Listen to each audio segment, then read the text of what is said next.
कक्षा 8 भूगोल पाठ 4 आज हम लोग पढ़ेंगे। पाठ का नाम है भारत में शक्ति के साधन।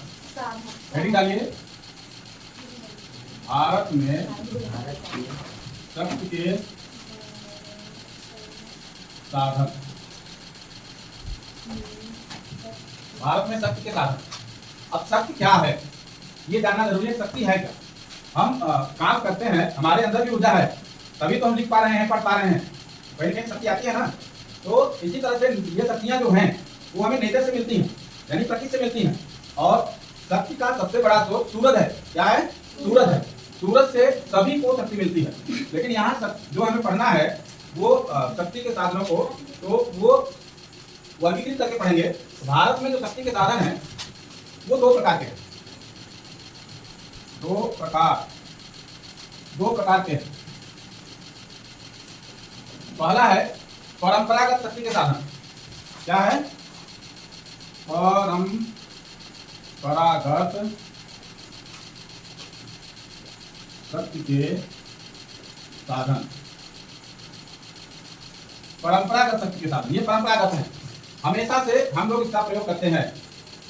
जैसे कोयला, पेट्रोलियम। कोयले को आप देखते हैं, कोयले से फैक्ट्री चलती है, कोयले से ईंधन चलता है, यानी रेल चलती है।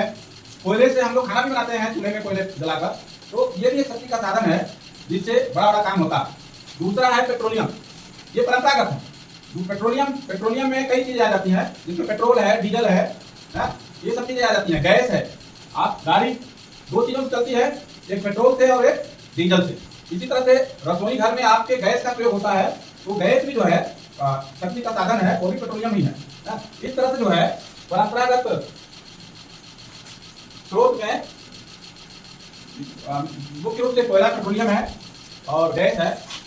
और दूसरा है गैर परंपरागत स्रोत।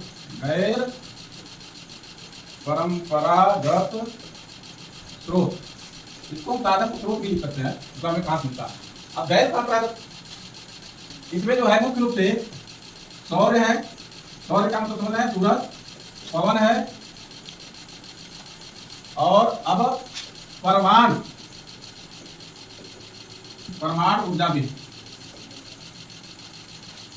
आप इसको देख रहे हैं, पंखा जो चल रहा है सौर ऊर्जा से चल रहा है ना।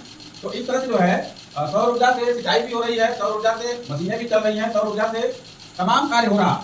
पवन है, पवन शक्ति का नाम सुने होंगे। पवन से बिजली बनाई जा रही है, पवन शक्ति लगाकर बड़े बड़े पंखा लगा करके, और बहुत ढेर सारा काम कर रहे हैं। ये गैर परंपरागत स्रोत हैं। और ये आपका परमाणु ऊर्जा तो अपने आप में बहुत बहुमूल्य है, जो हम शक्ति के रूप में प्रयोग करते हैं। तो इसमें मुख्य रूप से दो क्षेत्र हैं। खनिज, पेट्रोलियम से मतलब था खनिज तेल से। और अभी मैं आपको एक चीज जल को बताया नहीं। जल क्या है? जल से भी विद्युत बनता है, जल विद्युत। वो आप अभी पीपरी जाते हैं घूमने हैं, तो वहां पर जो डैम बना है वहां पानी से बिजली बनाई जाती है, वो जल विद्युत है।